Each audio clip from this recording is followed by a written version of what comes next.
Hi everyone, I'm Kevin Elson for Catholic Newsbreak. Here's what's happening this week in the news. We begin with news from the Vatican. The Pope is officially a tweeter. His Holiness sent out his first tweet yesterday, the feast of Our Lady of Guadalupe.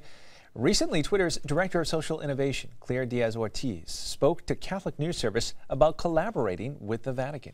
In my role at Twitter, I work a lot with high-profile leaders in the religious space, so I had lots of advice to give them about what would work and what wouldn't work. And essentially what we really did, though, is we sat down and talked about what would work for them. Obviously, the Pope is such a high-profile figure that it's kind of incredible to think that he's really joining Twitter, and some of the restrictions that he has are serious. And so we had to talk through those in terms of security, in terms of frequency of tweets, things like that.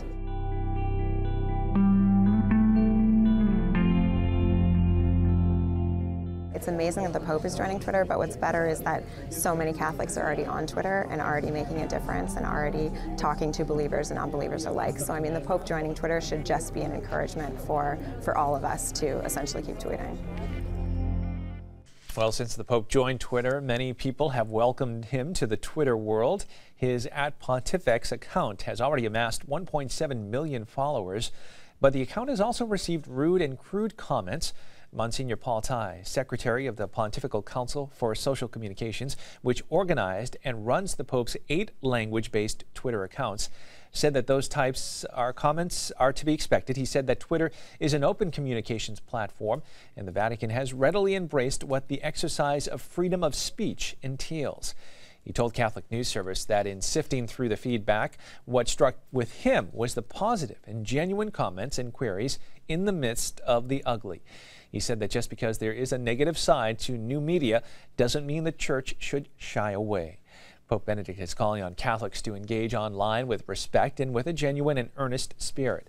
Monsignor Tai said the Pope has even called on priests to do the digital dive, saying, "Let's give a soul to the internet, not just content." The Monsignor said that the Church is more than Rome and the Pope, so people should feel free to pitch in, lend a hand with the outreach, and help raise the level of discussion. In news now from around the country, more than 5,000 Catholics, including about 50 bishops and archbishops, filled the Irvine's Bren Events Center to witness the installation of Bishop Kevin Vann as the 4th bishop of the Diocese of Orange, California on December 10th. That installation was seen here on Catholic TV. Catholic News Service gives us a peek inside the event as well as reaction from the faithful of the diocese. Welcome to your new home, Bishop.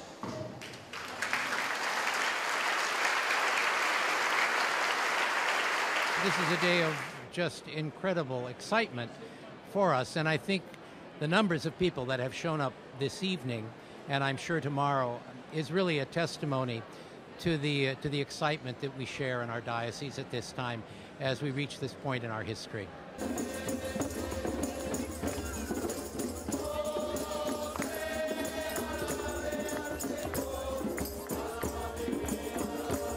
This is great because this is a sign to the community that being Catholic is an open door. Everyone's welcome. You know, it doesn't matter what nationality, customs and things, we have everything. Just being Vietnamese myself, just seeing the intercultural dynamics here happen. We've got so many Vietnamese masses, so many Spanish masses, we've got Korean masses. It's just great having a bishop who's willing to come in here and be collaborative and get all these communities involved. And finally in the news, this year's nativity scene in St. Peter's Square was funded by oil giants such as Total and Shell and other companies operating in the southern Italy's petroleum-rich Basilicata region. During the news conference this past week, Bishop Giuseppe Schiaccia, Secretary General of the Vatican Governor's Office, said the regional government offered to donate to the Vatican a 1,615 square foot artistic representation of Christ's birth, resulting in very significant savings for the Holy See.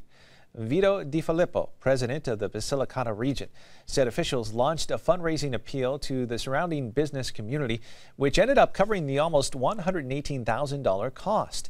The Vatican spent about $28,000 in personnel and labor costs in assembling the scene, which will place Jesus, Mary, and Joseph in an artistic recreation of the picturesque rocky setting of the ancient cave city of Matera, where Sassi stone houses carved into caves are located.